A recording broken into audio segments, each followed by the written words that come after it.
പോരാട്ടത്തിന് കളമൊരുങ്ങി വയനാട്. വയനാട്ടിൽ K Surendran NDA സ്ഥാനാർത്ഥിയായതോടെ ഒരുങ്ങുന്നത് ശക്തമായ പോരാട്ടം. ഇടതുപക്ഷം മണ്ഡലത്തിൽ സജീവമായ പ്രചരണത്തിലാണ്. UDF സ്ഥാനാർത്ഥി ഇതുവരെ എത്തിയില്ലെങ്കിലും പ്രചാരണം ഒട്ടും മോശമാക്കിയിട്ടില്ല.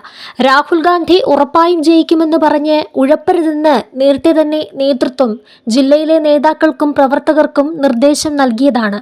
പക്ഷേ സ്ഥാനാർത്ഥിയില്ലാതെ പ്രചാരണം നടത്താൻ കോൺഗ്രസിന് ചെറിയൊരു ബുദ്ധിമുട്ട് നേരിടുന്നുണ്ട്.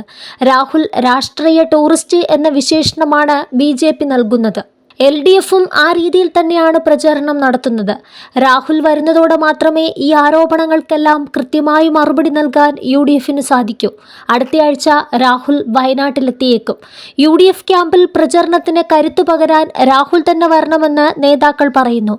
LDF സ്ഥാനാർത്ഥി ആനി രാജ മണ്ഡലത്തിൽ ശക്തമായ പ്രചാരണവുമായി സജീവമായി കഴിഞ്ഞു.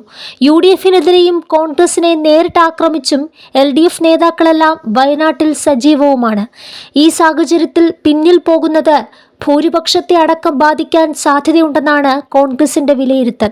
ഭാരത് ജോഡോ ന്യായ് യാത്രയുടെ തിരക്കിലായതിനാൽ രാഹുൽ ഗാന്ധി വയനാട്ടിലെത്തുന്നത് നേരത്തെ വൈകിയിരുന്നു. എന്നാൽ ജോഡോ യാത്ര കഴിഞ്ഞിട്ടും രാഹുൽ ജില്ലയിലെത്തിയിട്ടില്ല. അദ്ദേഹത്തിന്റെ വരവ് പ്രതീക്ഷിച്ച കോൺഗ്രസ് പ്രവർത്തകരും നിരാശയിലാണ്. രാഹുലിന്റെ അസാന്നിധ്യം പ്രചാരണത്തെ ബാധിക്കുമോ എന്ന ആശങ്കയിലാണ് നേതൃത്വം. ദേശീയ തലത്തിൽ സ്ഥാനാർത്ഥി പ്രഖ്യാപനം അടക്കം നടക്കുന്നതിനാൽ ഉടനെ മണ്ഡലത്തിലേക്ക് പ്രചാരണത്തിനായി വരാനുള്ള ബുദ്ധിമുട്ടും രാഹുലിനുണ്ട്.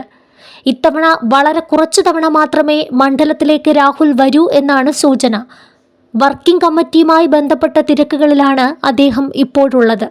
നിലവിലെ സാഹചര്യത്തിൽ രാഹുൽ ഗാന്ധി വയനാട്ടിൽ തന്നെ മത്സരിക്കുകയാണെങ്കിൽ നാമനിർദ്ദേശ പത്രിക സമർപ്പണത്തിന്റെ സമയം കണക്കാക്കി ഏപ്രിൽ ആദ്യവാരം എത്തുമെന്നാണ് സൂചന. കൽപ്പറ്റ കാനറ ബാങ്കിൽ രാഹുലിന്റെ പേരിൽ അക്കൗണ്ടും തുടങ്ങിയിട്ടുണ്ട്.